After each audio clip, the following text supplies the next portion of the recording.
Welcome to 10 things you might not know about the Scratch Vector Editor. First of all, let's start with something pretty simple. Number 1, the Scratch Vector Editor Snap to Center. Now, back in February 2020, this was added to Scratch 3, and it's a pretty straightforward feature. If you have any kind of shape, and you notice there's now a little crosshair here in the middle, you can simply just drag it and it will pop right into the center. So that is very useful for your center of rotation and a number of other purposes for aligning things. Very good feature to have, and I'm glad the Scratch team brought that back. Another thing they added was the expanded canvas in May 2020. And what do I mean by that? Well, the default view is if you hit this little hamburger symbol here in the middle. And so this is the standard view, and you can of course zoom in as you always could, but now you can actually see around this area of the stage. So this lighter area being the stage, and this is outside of the stage. You can actually even zoom out farther, and this allows you to have shapes or sprites that are outside of the stage area. So that's very, very useful for other kinds of projects. All right, so that is the new features recently added this year. The next thing I'd like to show you is unclosed paths and how we can break them apart with the erase tool.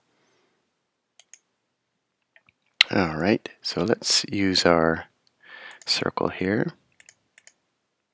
And let's just have a look at, actually I'm going to do something a little bit different just to illustrate the next point. I can always Alt or Option on a Mac. I can Alt click this shape, and then that duplicates it, and that allows me to do something like this. Okay, so let's go back and grab our erase tool, and I'm just going to erase in here like so, and in here like so. You can see if these are, oops, I guess I have to select that. If these are shapes that are not just outlines but filled, then what it actually does is just cut into the shape. That's not what we want. We want to break them apart. So let's undo, and instead of having them filled, let's just leave them as outlines. And we'll come back to the erase tool. Now again, I'll repeat. This time, what happens is we end up with unclosed paths. And if I select everything here, you'll see that these do not connect, so they're not filled paths, they're unconnected paths. And this can be useful. For example, if I want to get rid of these points, or I want to get rid of these points, I now have two semicircles, and using the line tool I can rejoin them. See how it snaps to those open points? It'll highlight the point, and I can snap it together. I now have a new shape, a pill shape, which I can fill in. I'll just pick a color here, and there we have it. That's how you could make a pill. So that is unclosed paths and how you can join segments or basic symmetry. So we had a semicircle here and a semicircle here, and then using the line tool I joined them back together and was able to make a new shape. 4. Let's look at making and moving holes. What do I mean by that? Well, using the erase tool, we did notice that you can just pop a hole into anything, or you can actually erase anything. But what we want to do here is show you how you can actually make a hole, but you probably didn't know that you can also move it. So I can double click the path, and grabbing one of the points, I can actually move that hole around. I can even move it over another area, and you'll see how it inverts. If I bring it outside of the shape, it's filled. If it's inside, it's a hole. If it's halfway, it's both. And you can do this with all kinds of paths. If you double click a path, just grab one of the points, you can move it around. That can be very useful later. Now, when you are making shapes, you may want to take advantage of the Shift key. The Shift key has a few purposes, but essentially it locks your movement or your rotation at 90-degree angles or 45-degree angles. So let's have a look. If I double click this again and hold Shift, I can move it to the right, and that stays on this vertical path, or sorry, horizontal path. I can also put it on a vertical path, so that's from the starting point, or I can go left or right. So it just snaps, and you can see it also snaps on a 45-degree pass like this. So that can be very useful for lining things up as well. It also works with rotations. So if I take this shape, I can just free rotate it around like so, or holding Shift, I can snap at 45 or 90 or 180 and so on. That can be very useful as well for designing. Number 6, separate anchor control and duplicate from both the arrow controls with the Alt or the Option key on a Mac. So I showed you that already. If I simply take this shape and I Alt click it, I can, oops, sorry, let's start over again here.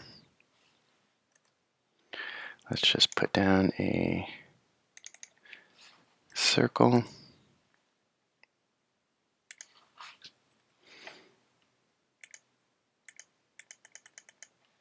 And let's bring that to the center. Okay, so let's duplicate this shape again. So Alt clicking it, I can have a copy of that. And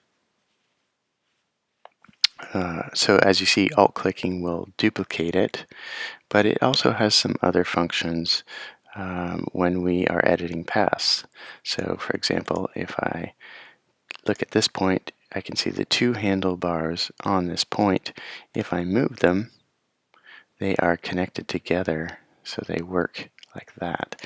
But if I Alt or Option click on a Mac and hold one of the points, I can actually control them separately. So this gives me some more power as to how I can do some designs. Now, a good example of that would be, let's see who can recognize this. Let's start with a yellow circle.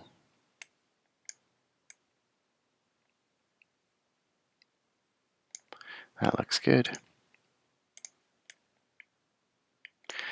If we look at this, you'll see that generally when you make a circle with the ink tool, you're going to have a circle north, east, south, and west. But sometimes that's not what you want.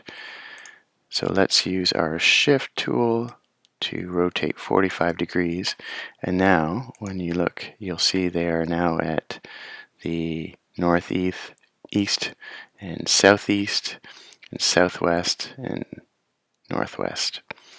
This can be useful if we want to do something like the following. Let's just add a point, and let's use Shift to keep that straight, bring it to the middle. And what you see there is kind of like a modified Pac-Man. I can use the pointed tool to convert this single point to a point. Oh, I guess my internet's not so good today. And that will make kind of almost like a duck-lipped Pac-Man, but we don't really want that. So using our previous tool and holding the Alt key, we can take this separately, like so, and this like so, and there's a proper Pac-Man. Let's have a look at zoom levels and the shift arrow keys and working at 100 scale. So what do I mean by that? Well, the ink tool is the default is 100 units. So let's just make a circle and center that up. I don't know why it's not centering, but let's keep going. So the idea here is that at this scale, if I look at different zoom levels, let's go in 5 levels, 1, 2, 3, 4, 5. So I know that this diameter is 100 because that's the default for the ink tool. So I know that the radius is 50, like that. So if I center that, I don't know why it won't snap to center. There we go. And if I duplicate that by Alt-clicking, I can now go 1, 2, 3, 4, 5, 1, 2, 3, 4, 5. Now those are shift arrow key clicks, and each one of those is going to be 5 units. So since I clicked 10 times, that's 50. So I've moved it exactly onto the radius of the first circle. So that can be very useful going forward. I can also snap this back, and if I come back to the default zoom level and come in 2 levels, 1, 2, now each shift arrow is exactly 10 units. So to move it 50 to the radius, I only need to go 5 times, 1, 2, 3, 4, 5. And you can see that it's exactly on the radius. So this is super useful when you're trying to align things, and when you're working at a fixed number, like at 100 scale, you can definitely take advantage of that for a whole bunch of different reasons. Okay, so now that I have these 2 circles, let's look at bool ops. What are bool ops? Boolean operations. This is where you can subtract, intersect, or create the union of different shapes. Now this only works with the ink tool, so that's why working at 100 scale is important for the following section. So let's just say we had these 2 circles, which I've inked down, and then I want to fuse them together. So that would be an example of a union. So let's just take a small brush like this, and I'll just move across them. And now what you'll see has happened is it's joined them together. So this can be very, very useful. Let's make this black, for example. Like, let's say we wanted to make some binoculars. Let's just center those up. We'll use a previous trick where we take the eraser tool here, and we know that we can move holes or even the points of a hole. So let's just move these individual points outside, and what you'll see here is it kind of inverts the shape. So let's move back, and we can actually move these all the way out to the corners, and we kind of have what kind of looks like binoculars. Let me just move out a little bit more. Make that a little bigger. There we go. And so that can kind of be fun for something like a game. If I made that something that's draggable, then you'll see in here, you can kind of almost make a set of binoculars for my bool ops. That could be fun. So that's one use of a union. let's take a look at a subtraction. So a subtraction, let's move that to the center. Let's make this like maybe a yellowish color.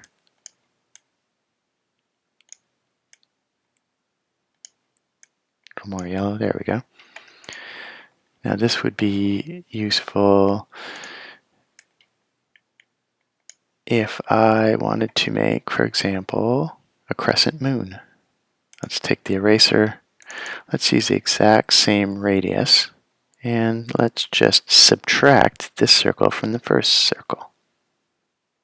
There we go. So here is an example of how you could make a crescent moon using subtraction. So now we've seen union, and we've seen the subtraction, we've seen the union. Now let's look at the intersection. So let's delete that. So intersection, let's stamp that down again as a starting point. Intersection would be if I wanted to take the intersection of two shapes. So this works best with holes. Let's just take a hole of size 50, and let's combine this together here with, actually let's just duplicate it. So let's take this shape, and you might not know this, but you can also duplicate holes. So if I just go over the path and hold Alt or Option on Mac, I can duplicate that, and then using the arrow keys I can just bring this over like this. So the shape that I'm actually interested in here is this middle shape. It's the intersection of the left hole and the right hole. It's this middle shape here, which is, the fancy name for this is called the Vesica Pisces, but it basically just looks like a fish. And so this could be very useful. If I want just this shape, all I need to do is make a change to the shape anywhere that is not part of it. So if I just stamp over here, for example, that will cause Scratch's rendering engine to reevaluate. Now you can see that this is a separate shape that we don't need, and this is also a separate shape. So I will rotate this like this, and let's just center this up. It kind of looks like a lemon. I'm going to show another union trick where you could, let's just take a brush of a smaller radius, say 40, and let's put that right about here. And you can see that this has become the union of these two shapes. So let me just take this point here, bring that in. We don't need our scrap piece anymore. And let's just look at these points. I'm going to make these 2 points pointed, and that's a simple way to make a fish. That's a big eye. Let's maybe make that 5. There we go. So that's spool ups. That basically shows how you can subtract, intersect, or do a union. I could have done this for the Pac-Man, which I had done previously as well. If I start with a circle and just place that right in the center. Now what I could have done is the same trick as I've done before by stamping. Let's use 90 here, which is 90% of the original radius, and let's place that in there. And let's just double click that and convert those points to pointed, so it's not a curve, so we actually end up with a diamond. And then we can move that shape holding shift, And this would be a simple way to make something like a Pac-Man, where we have the intersection. So again, to force the rendering engine to reevaluate, all we have to do is make any edit to the shape. So let's just click over here with the erase tool, and now you can see it's broken it apart. So we can just get rid of the scrap, and that is a second alternative way that you could make something like a Pac-Man.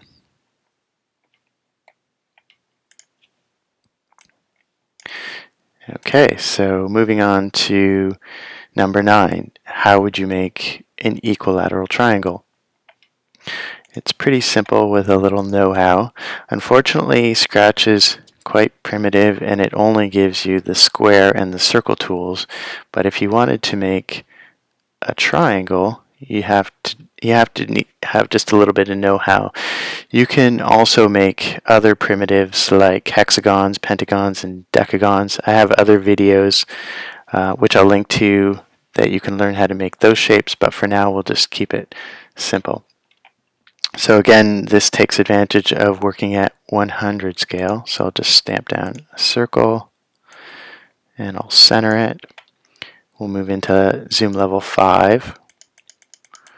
As you know, that makes it easy for us to line up two circles on the radius. So I'll alt click this and 1, 2, 3, 4, 5, 1, 2, 3, 4, 5. Shift that onto the radius. Oops, I think I didn't count. There we go. And now we're going to fuse these together using our union trick with a small brush. Join those together. And let's just look at the points. So this is one fused shape. And if you notice, the intersection of these two circles plus one of the edges makes a perfect triangle. You might not be able to see it, but let's delete some points and it'll reveal itself. So let's select these points we don't want and these points we don't want and delete them. Now you can start to see the triangle forming. Let's select all those points and make them pointed. And then finally, let's just rotate 90 degrees, bring that back to the center. So that's how you would make an equilateral triangle in Scratch. And then last but not least, number 10, there's a few hidden things that are available in Scratch that not a lot of people know about, and I've discovered over time, and I'll just quickly show you those and how you can take advantage of them. So let's delete that. And the first one is transparency. So we're going to zoom way out, and as you know, let's just make a rectangle here. As you know, I can have a solid color, but you can also have gradients. That's not a surprise to anybody. But what you can do is one of those gradients can be transparency. So you see way down at the bottom it's transparent, whereas at the top it's solid or opaque. So what I can do is, combining our previous tricks, we can put in a very small hole right down here at the bottom.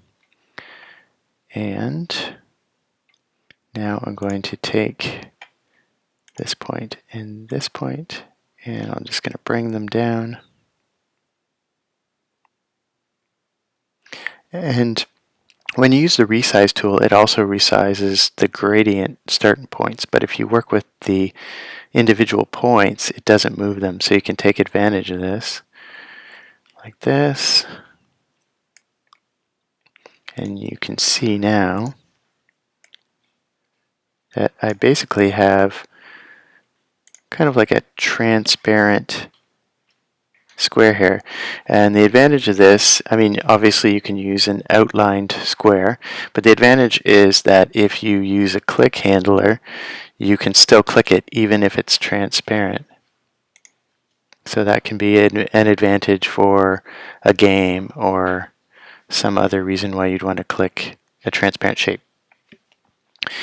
And the last little tidbit is importing a graphic. So let me upload a costume. Here's a sample I've got. And this sample, as you can see, let's just move this here. This sample, here's a fill that is kind of like a striped pattern. You can't get that out of the default editor. But if you import it, you can take advantage of that. You can also see I've got a dashed line, which is something you can import. And I've got a line with a straight cut miter instead of rounded. And what I mean by that is if you start with a line and just draw a line like this, you can see that in Scratch the lines will be rounded. But if you import other line styles, you can have one that has different miters. So even if I continue that line, it copies the style from the previous one. So you can completely take advantage of that. And so I can actually add a node. I can edit that node, and you can keep that line style in Scratch, which is a pretty cool thing to do. Same thing applies. If I continue that line, it will grab the line style from the previous stroke, and you can continue to make shapes and even fill them in. So thank you very much for spending your time with me. This is 10 things you might not know about the Scratch Vector Editor. Links are below. Thanks for watching.